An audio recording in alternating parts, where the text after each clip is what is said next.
Well, hello.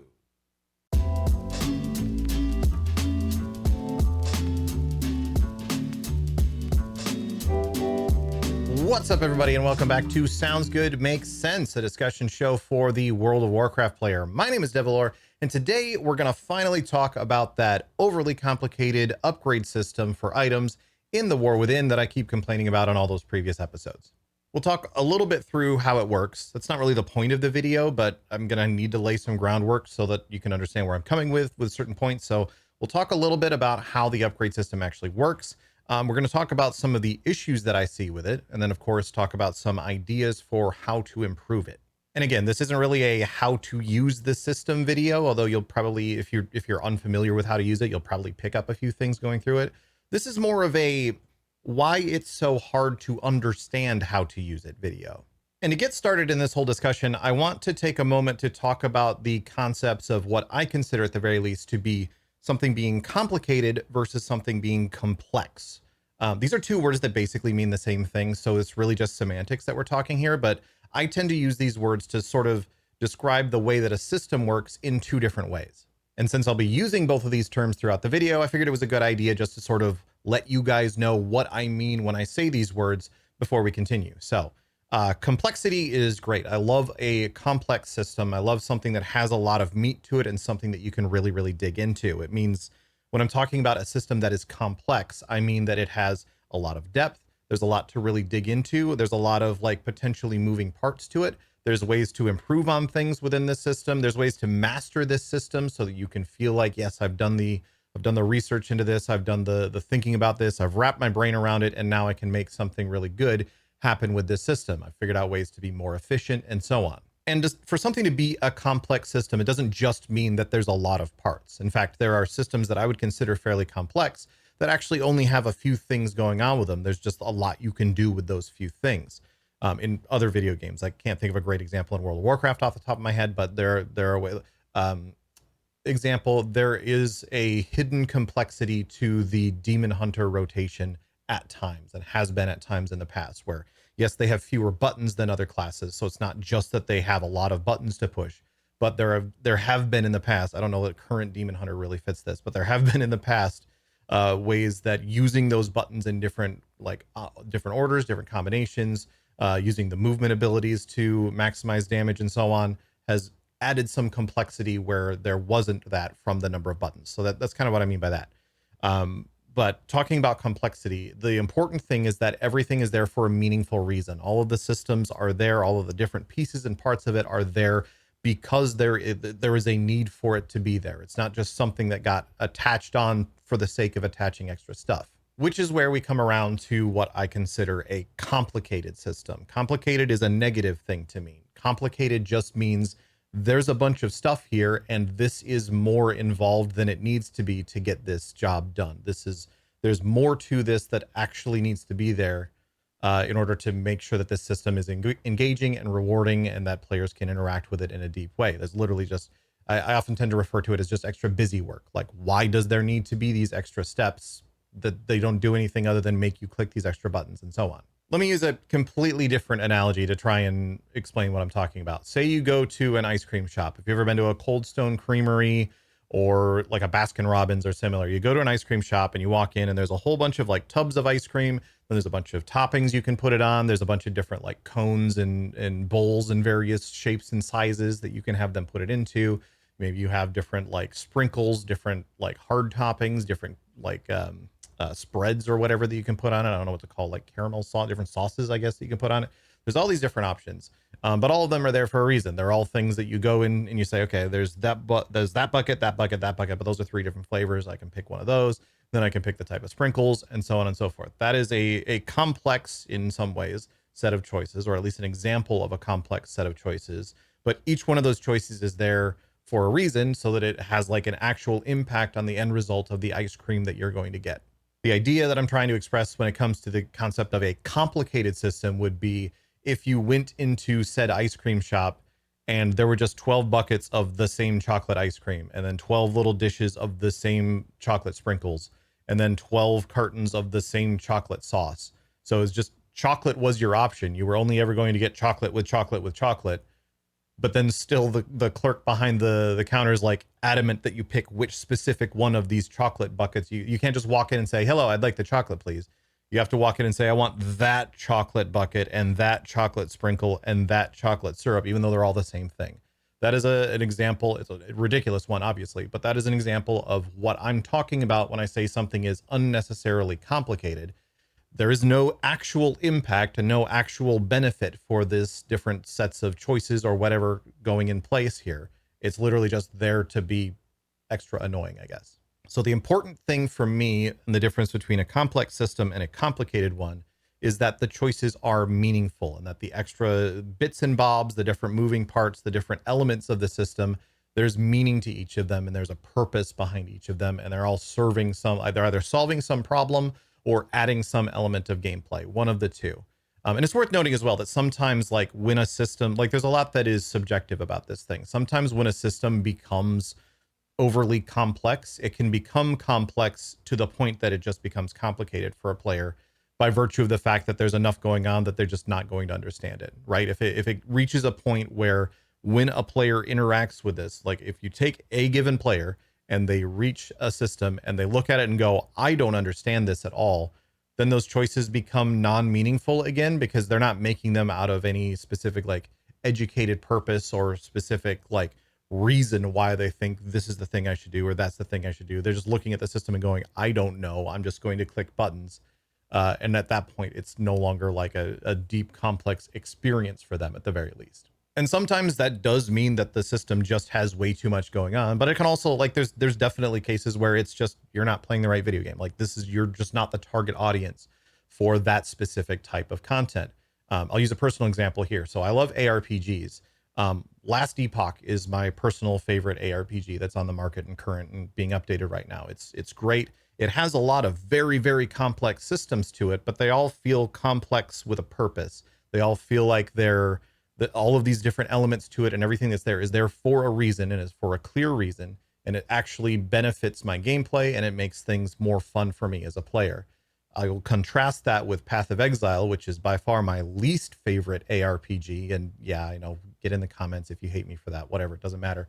But that's because for me, Path of Exile is one that is complicated to the point of me looking at it and my eyes glaze over and I go, I don't know what I'm doing with this. I don't understand.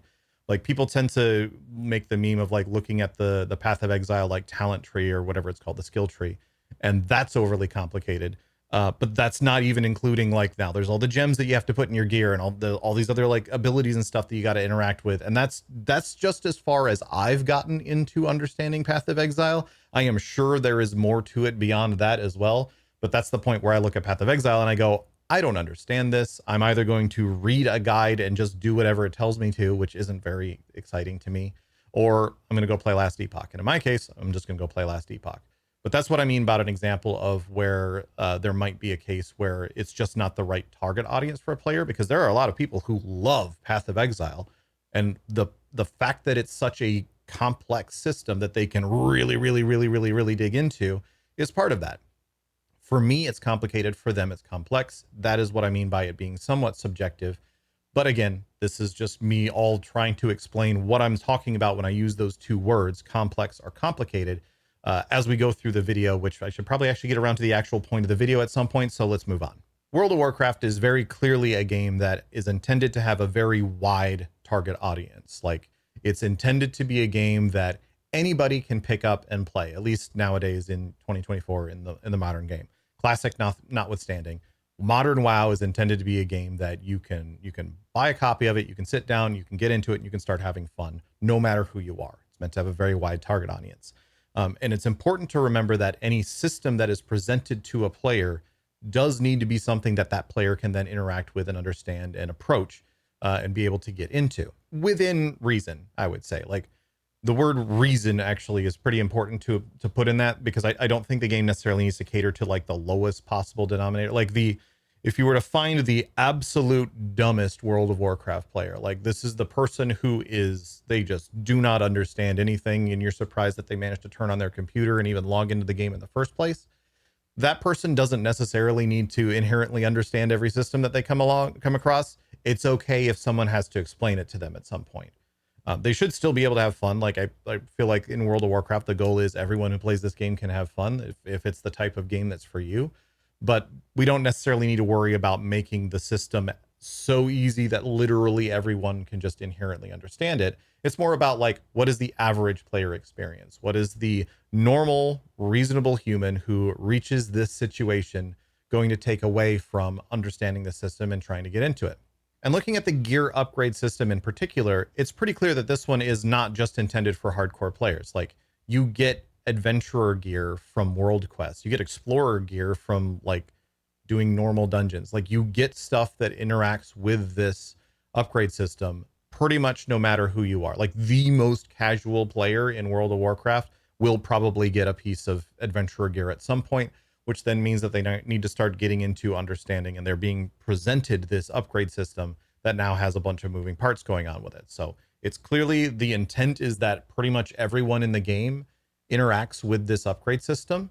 And the fact that there are so many like spreadsheets and charts and guides and everything going on all around the internet of how to actually work with this system, and they're getting views like crazy, to me, that's a pretty good example or pretty good indication that the system is kind of missing the mark a little bit. And honestly, the majority of the issues that I think this system has, or at least the majority of the issues that the system has, that I have with the system, come down to pretty much how the two currencies are handled. So there's Valor Stones and there's Crests.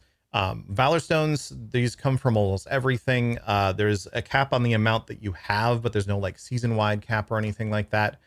They're warband transferable, and they're used in every upgrade. Valor Stones are just kind of a thing that you like I said, they come from almost everything. So you are probably just earning Valor Stones pretty much no matter what you're doing in World of Warcraft. But that's like the base currency that's used for all upgrades. Excuse me, it's used for all upgrades. And honestly, there isn't much to say about Valor Stones. The Harbinger crests, however, are where things start to get, I think, overly complicated. So first off, there are 4 tiers of crests, right? There's the weathered, carved, runed, and gilded.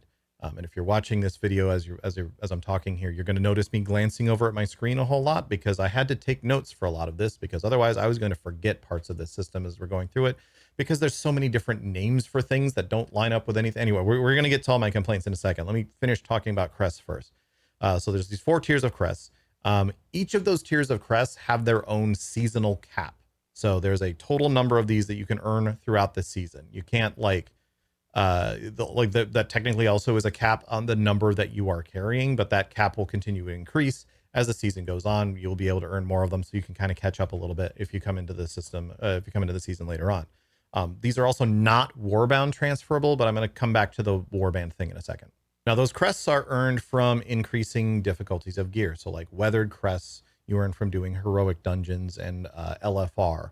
Carved quests, you earn from doing low level mythic plus, just regular mythic dungeons, and doing normal mode raids, and so on and so forth. These all go along with there are 6 upgrade tracks on gear that you're probably aware of already. There's the Explorer, Adventurer, Veteran, Champion, Hero, and Myth tracks of gear. And the crests go along with all those, but they don't line up directly with the upgrade tracks. And this is one of the things that immediately made me go, huh, about this system. So Explorer doesn't use crests at all. Explorer is just Valor. You can get to 8 out of 8 on your Explorer gear with just Valor Stones. Adventurer is just Valor Stones up until 4 out of 8. And then it uses Weathered crests from 8 on. And then from there on, the different tiers up to Myth have this weird like 4 out of 8 breakpoint. So Veteran is Weathered for the first 4, then Carved. Champion is Carved for the first 4, then Runed. Hero is Runed for the first 4, then Gilded. And then Myth gear is all gilded. You can only use gilded crests to upgrade Myth gear. And if it sounds like I'm using a lot of words to describe this system, yes, it requires a lot. This is part of why this system is so complicated. Real quick aside, I want to come back to the warband thing before I forget. So you can't directly transfer the crests as far as I've been able to I don't know. There's a lot that I'm still finding out about the system because it's overly complicated. As far as I can tell, there's no way to transfer crests from character to character. However, there is a warband discount that you can unlock. And this is like super hidden. Like, it's not apparent at all because it's a feat of strength, and you can't see feats of strength until you unlock them. But once you have reached like the maximum item level in every slot for a specific set of gear, so like if you get to what is it, 593 in every slot, that point you unlock the weathered achievement. It's either 593 or 597. I don't remember. One of those numbers. There's so many numbers involved in all this. I can't keep track of them all. Anyway, once you have fully unlocked essentially one tier of gear, right? It's the equivalent of being 8 out of 8 in every slot or higher if you've gotten a higher item level piece for that slot already. That gives you a feat of strength, which then allows you to, it gives you two things. One is it allows you to take 90 of whatever crest you just completed and turn it into 15 of the next level crest up. So once you unlock the weathered version of this, you can then take 90 weathered crests and turn them into 15 carved crests, which is a high enough thing that it's super still not worth going and farming weathered crests, but at least maybe you kind of have something to do with them if you happen to have 90 of them just kicking around. I don't know.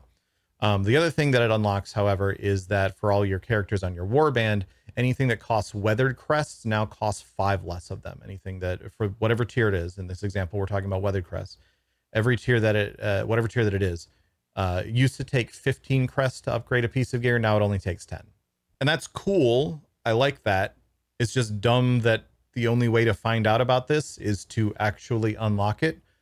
I didn't know that it existed literally until I started doing like making my notes for this video, and I saw it referenced in another article because I was trying to look up exactly what the breakpoints were for each where you earned each quest or crest and stuff like that. I saw it referenced and I was like, wait, what is this? I had no idea it existed. I had a pair of bracers on my main that I'd like just forgotten to do the 8 out of 8 upgrade on. And I went and hit that. And now my alt is getting easier upgrade. I had no idea the system existed because the game doesn't tell you it exists at all. There is literally no way to know that this exists purely in game other than unlocking it. That's kind of dumb.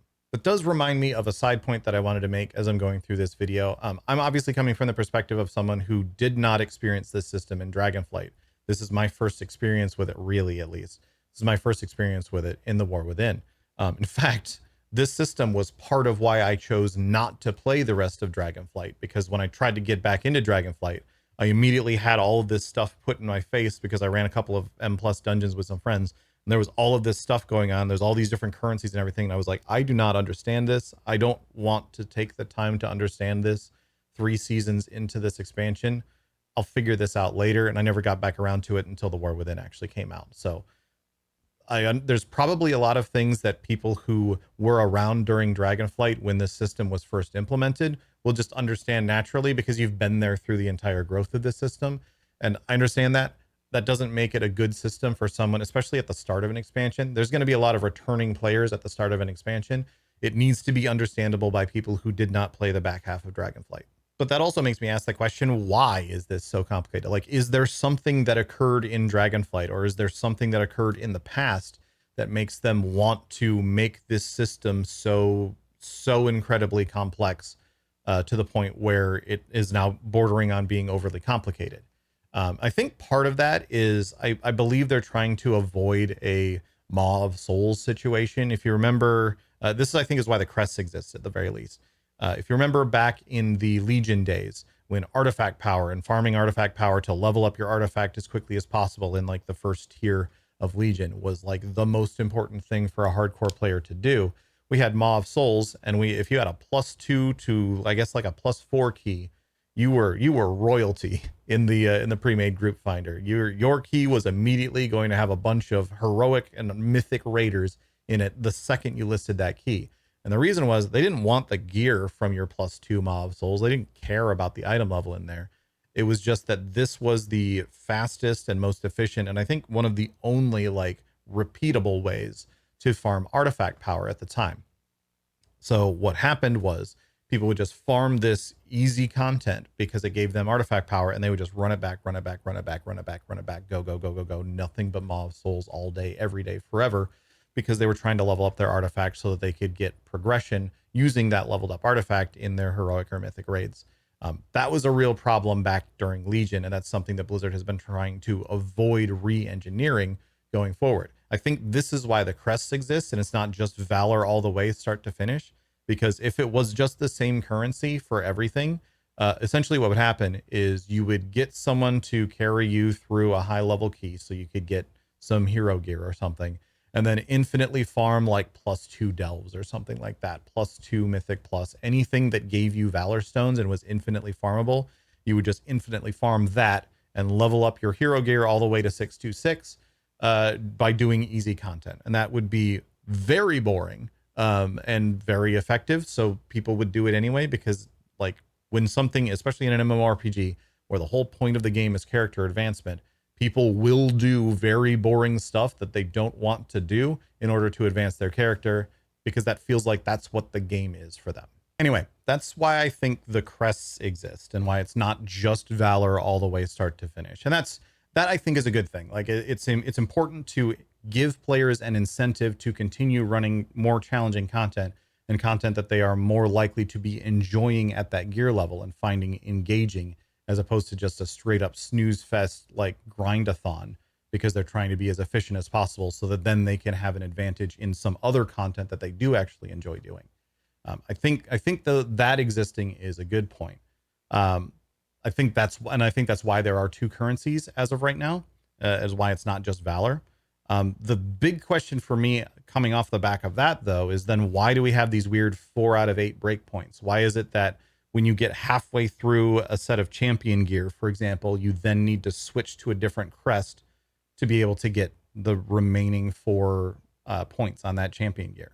And I'll be honest, this one I actually don't fully understand. I feel like there's either something I'm missing about, like there's some weird behavior that they're trying to prevent with this, or just something else that I just straight up can't think of, because I have sat here, I was sitting here for like 2 hours just racking my brain and looking things up and trying to understand why this breakpoint exists, and I don't get it. I actually just do not understand.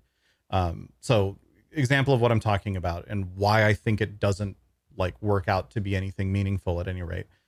So using champion gear as an example, at 4 out of 8 champion, you need to do +4 mythic plus or heroic raids to upgrade that. Or I think tier 8 delves, you can also get the crest that you need to upgrade your 4 out of 8 champion gear.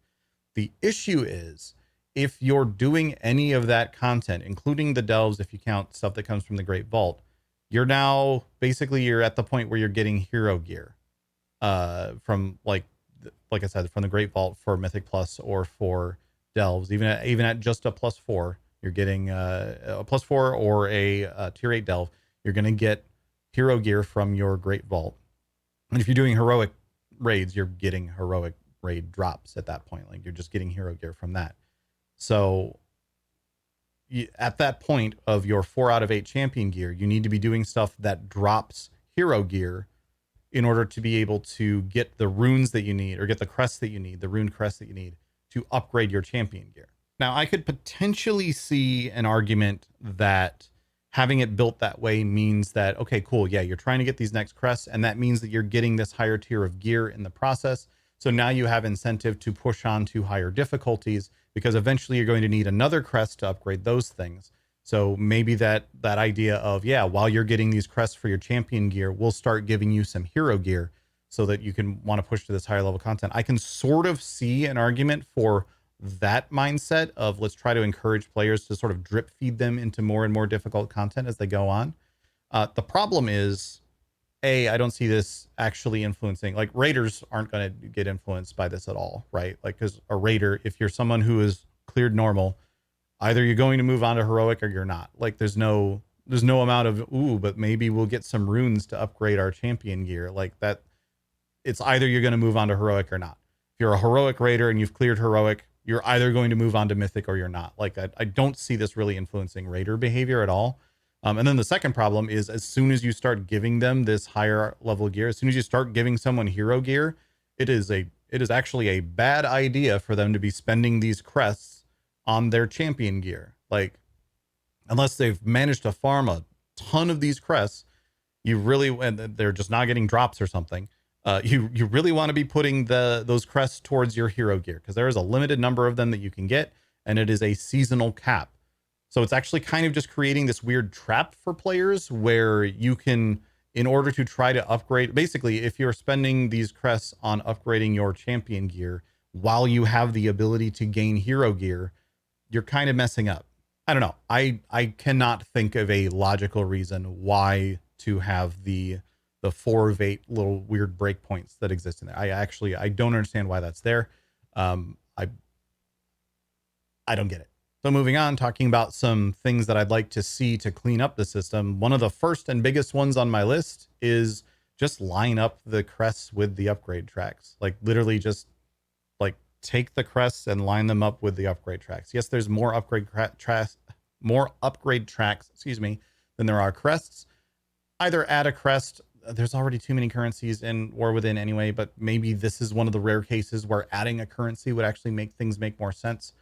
Call it, you could then name them after, so that like people know, okay, I need veteran crest to upgrade veteran gear, I need champion crest to upgrade champion gear. This would make so much more sense and be so much more approachable without losing any of the complexity of the system that already exists. I also honestly think we could just get rid of Valor Stones. Like it's a currency that is just there and I can't think of a purpose for it. Like it's warband transferable, so if it comes to like needing to like get alts or whatever, like you can already move that around pretty easily. If you're ever like, I've personally never been out of Valor Stones and not also out of the crests that I need to upgrade whatever piece of gear it is. Obviously the Explorer gear only uses Valor Stones right now, so something would need to be figured out there, but there have been points in the past where upgrades just cost gold, and I think it would be okay for Explorer gear to just cost a small amount of gold to upgrade. Blizzard's certainly looking for more gold sinks in the game. Why not put one there? I don't know. Something that you can do, or just get rid of the upgrade track on Explorer gear, start it with Adventurer gear. I don't know. There's lots of different ways that problem could be solved, and they're all relatively easy methods to implement.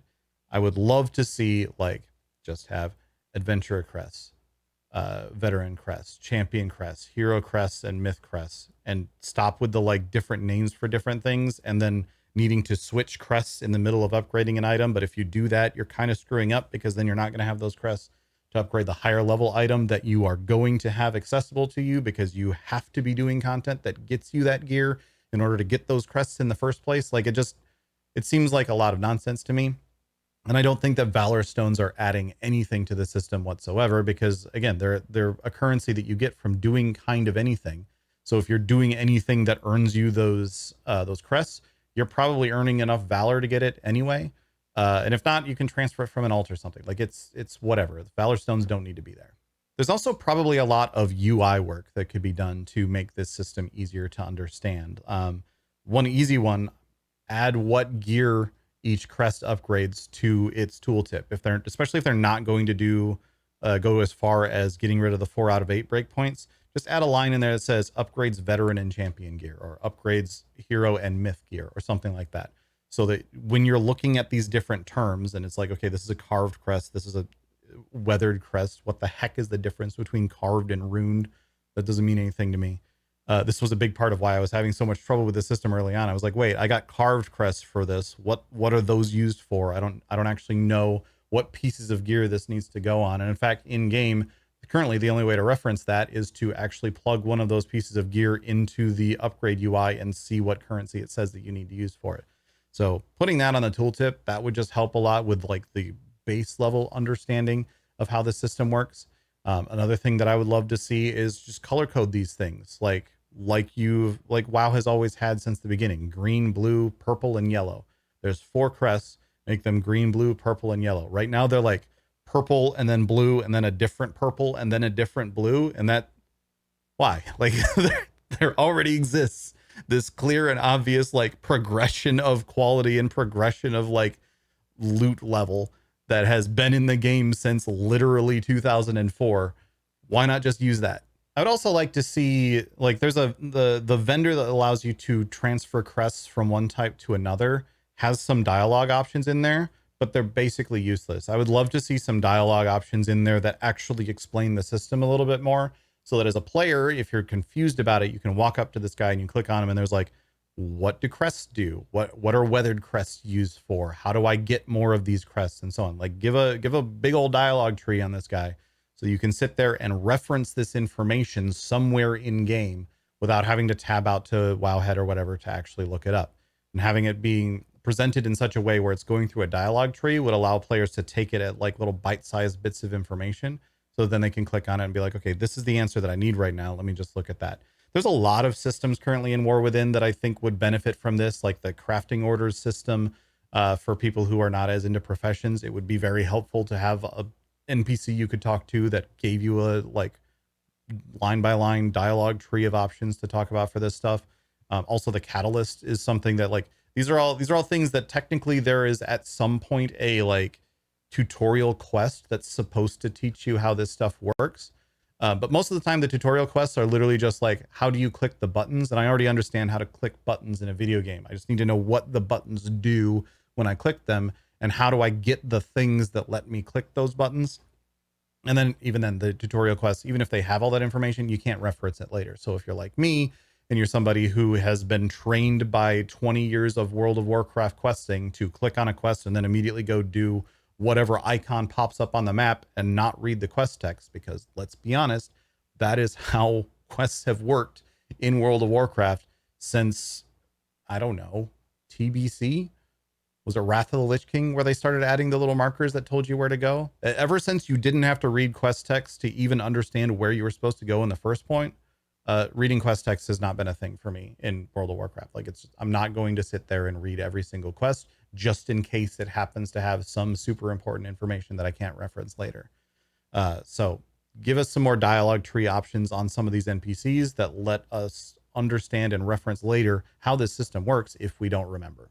Now, before we move on to questions, I do want to say I think this system is needed with the level of like granularity in difficulty that there is in World of Warcraft these days. We're beyond the days where dropping a heroic piece of loot from a heroic raid, well, that was just the only way to get that piece of loot. So that was all you needed to think about. And we're beyond the days of like normal, heroic, mythic being the 3 tiers of difficulty. We now have things like, okay, what do we do with the difference between a +4 and a +6 mythic keystone? Or what do we do with the difference between a tier 7 and a tier 10 delve in terms of content? The answer there is not much, because of the 8 is kind of where the rewards stop. But you know what I mean by this. There's so much granularity to difficulty in modern WoW that having a loot system that allows levels of granularity as well, so that things can drop at like 3 out of 8 upgrade, and it's like, okay, I got a gear that is appropriate for the content that I'm doing, but I can still upgrade this gear to be able to keep up with the content as I'm progressing without having to farm a whole set of 3 out of 8 before I then move out to farming a whole set of 4 out of 8 and so on. I think the system is needed. It's just overly complicated right now. And I think it can maintain all the complexity, all the good parts of having a system that is deep and has a lot to it. I think it can maintain all of that complexity while trimming away some of the extra nonsense that just makes it, well, it's just extra busy work, really. Anyway, we're going to move on to questions. And in fact, actually, the first question that I'm going to get to is just a comment that was left on my previous episode in response to pretty much me rambling about this whole system before I even made this video. And it was one that I thought was interesting enough to just bring out here and talk about on the show before we move on to, I do have an actual question that came in as well. But this comment was from Aaron's on YouTube, who said, if the system is complicated, then understanding it causes a person to be invested, which keeps them around longer. So you are correct for some players. For, I don't want to say which is the greater majority, because it honestly doesn't matter. But for a portion of the player base, that is correct. For a certain type of player, having a complicated system that has a lot to it is something that people go, ooh, I can really dig into this, and there's a lot that I can figure out about this, and I'm really going to try to understand as much as I can, which then in turn causes them to be more invested in the game, which then in turn makes them want to play a little bit more, and makes them enjoy their gameplay experience a little bit more. That is true for some players. For some other players, having a system in a game where they're like, man, I just want to go into dungeons and smash monsters and collect loot. And then they come across something that is like, hey, by the way, here's a bunch of paperwork to do on top of that. Here's a whole bunch of math. How would you like some math on top of your smashing monsters? And their response to that is, no, thank you. I'm going to go play something else. Like, a system being complex can cause a player to become more invested, but it also has the risk of causing that player to go, nah, not interested. This is more work than I want in my video game. I'm just going to go play something else. This is kind of what I was talking about earlier with my comparison between Last Epoch and Path of Exile. There are clearly a lot of players who look at something like Path of Exile and go, yep, that's what I want. I want a ridiculously complex system. I want something that has so much depth to it and so much that's going on that I want to be able to literally sit down and make spreadsheets and math out everything and spend time in talent calculators and so on and really try to figure out exactly how I want to build my character. That's what I love. That's what I want. I'm going to do that. That clearly, like, otherwise Path of Exile wouldn't exist. Clearly that player does exist because that is the target audience for Path of Exile. I am not that target audience. When I experience Path of Exile, I look at it and go, dang, that is way more work than I'm wanting to put into an ARPG where I just want to smash some monsters. And I don't mind having some depth to a system. Like for me, like Diablo 4 and even Diablo 3, I did enjoy Diablo 3, but those two games were very much on the lean side of where I typically like things in terms of complexity. When Last Epoch came along, I was like, okay, this is really cool. There are some systems that I can really dig into that have a lot of meat to them, and I will feel rewarded and I will feel better about my gameplay experience by getting into them and understanding them. But it's not so complicated that it feels daunting. It's not so complicated that I look at it and go, I do not want to spend the time to understand this system because there's just so much to it. So it's just important to understand that while something being complex or complicated can be an appealing thing for some players, it can be not an appealing thing. It can be a turnoff for other players. And especially in a case like World of Warcraft with the gearing system, where it is literally everyone is expected to engage with the system, I feel like there's going to be more people that a complicated system there is a turn off than it is a turn on. Okay. I just wanted to get that out there because I thought it was an interesting point that was raised. And again, this person is not incorrect. It's just not something that's correct for 100% of players. Okay. But let's move on. We do have a question here from Tyel Kenosha on YouTube, who said, as stated in a previous episode, you are not a profession person, but how have you felt about how expensive this X-Pack has been? Delves have been a welcome addition to the endgame for me, simply due to the fact I use few, if any, expensive consumables to meet my vault, and I can choose to use them when and if I try harder than 8 content. I feel they should lean hard into making powerful delve-only consumables available for non-gold currencies for those trying to endgame on a budget. So first, point of clarity, it's not that I'm not a profession person. It's that I have not historically liked the way professions are done in World of Warcraft. Back in my Star Wars Galaxies days, I was a master artisan. I literally spent 100% of my time playing Star Wars Galaxies, just crafting things and engaging in the crafting system. Hell, back when I was playing Anarchy Online, I spent so much of my time just trying to like min-max different like implants and buffs and consumables and so on to be able to equip gear that otherwise I wouldn't have been able to equip, which is honestly not much different than what most MMORPGs treat as professions nowadays. So it's not that I don't like professions, it's that I prefer when professions are built in a way where it's more about creating and crafting things to sell to other people, as you know, like that's literally what the word profession means. As it is something where you're literally only leveling this profession so that you can then make one item for yourself and then you're never going to engage with it ever again. I'm going to do a video about professions at some point.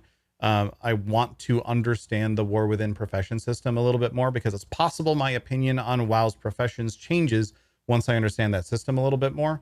So I just want to make sure that I've got all my ducks in a row before I really talk about that too much in terms of the War Within.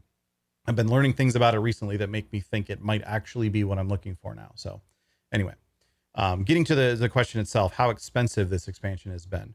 There's kind of two things to it. One, I feel like a lot of people are really only ever trying to buy like the 3-star consumables and so on. And for like, if you're really pushing top level stuff and you're really trying to min max, that makes sense, obviously.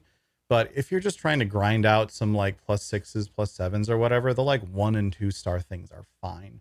Especially when it comes to things like healing potions and so on. Like you don't need to overheal yourself for a mill just because you popped a healing potion. Like it's fine. You can use the weaker ones. It's better than not having them.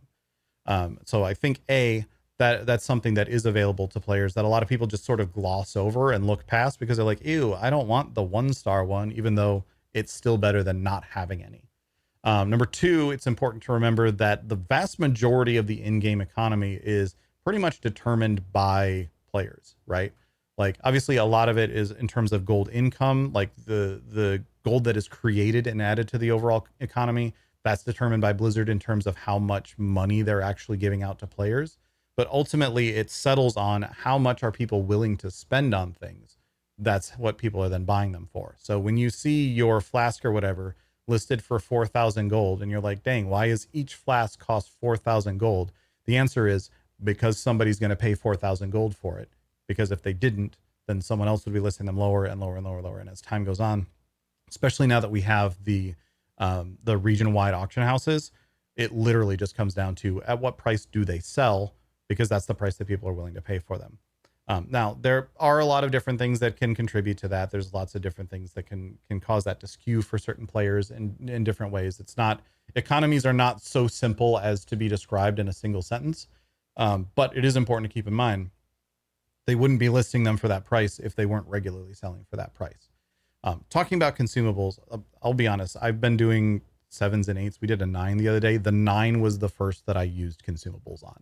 Like, it is obviously a help. It is obviously a benefit, but we cleared a 9 necrotic wake. And yes, it took us some time, and no, we didn't make the timer, but we did clear a 9 necrotic wake. And that was the first time I had used any consumables on my eye level 606 at the time resto shaman. Like that, it's doable without. It will depend a bit on your group and so on. And obviously being in a dedicated group with a bunch of friends makes things a little bit easier than trying to join pugs and so on. But I don't think you necessarily need to overly worry about consumables until you're reaching a point where you actually definitely need them. And that's up. Ooh, excuse me. Sorry for punching you. That's up to you as a player to determine at what point you need them. Again, it's fine to go with the cheaper ones if you're like, I could use a consumable, but I don't necessarily need the absolute best ones. That's fine. Though that's literally why they exist. I do think that things are expensive right now. Just to be clear, I do think that the gold prices on things are pretty high, but I'm still sitting on the gold that I earned back in BFA essentially, because I didn't make much gold in the way of in Shadowlands. I'm sitting on the gold that I earned back then, and I have been staying afloat just fine. So, and that's with me buying gear for alts and stuff too. So, I feel like it's manageable. I'm personally not experiencing the massive everything is too expensive spike that I know a lot of players are experiencing. And that's why I say I think a lot of it comes down to, are you feeling like you need to be buying the absolute best consumables for everything? Because again, a 1-star is better than not having anything at all. And B, the rest of that sentence, I don't remember what I was going to say for the rest. B, a lot of it comes down to, yes, you probably don't want to be spending that amount on that, but somebody else is doing that, so that's why they're that expensive. Maybe this is a good reason to start looking into some of these professions yourself, or making friends, or using the crafting order system that I think exists for partially this reason. I haven't really fully wrapped my head around the crafting order system as of yet. But that's kind of where my head's at right now. That is literally just me answering the question in the confines of the current state and time. It is very likely and possible that my opinion on that will adjust or change as I get more involved in the profession system and understanding that a little bit more. All right, we're going to wrap it up there. Thank you all so much for hanging out and watching. Again, if you would like to have a question answered here on the show, if there's something burning in the back of your skull that you really want to get my weird opinion about, you can just leave a comment here on YouTube, or if you're on Patreon, you can go to patreon.com/devilore. And if you're a patron over there, you can sign up. There's a form that is linked inside of the listing for this episode there. You can just fill out that form. And patrons do get priority access on having their questions answered here on the show. So please do go ahead and fill that out if you're a patron, and check out my Patreon anyway, because I really do. It really does help a lot, all the support that I get from my patrons. So thank you so much to all of my patrons. You can also check out my merchandise shop at devilore.com. You can get things like this Sounds Good Makes Sense mug, which is dope. I love that thing. I use it all the time. I also just, if you've been around my GTA streams in the past, I just added a whole bunch of Officer Kitty Cat merchandise on there. Yeah, that's a thing. If you're not familiar with it, don't worry about it. But there's a cute cat that looks like a cop blowing a whistle, and you can look at some stuff on there. It's devilore.com. You can check that out. Anyway, I am done here. And as I'm recording this, I am late for D&D. So I'm going to go play that and have a lot of fun with my friends. Thank you so much, everyone. I'll see you later.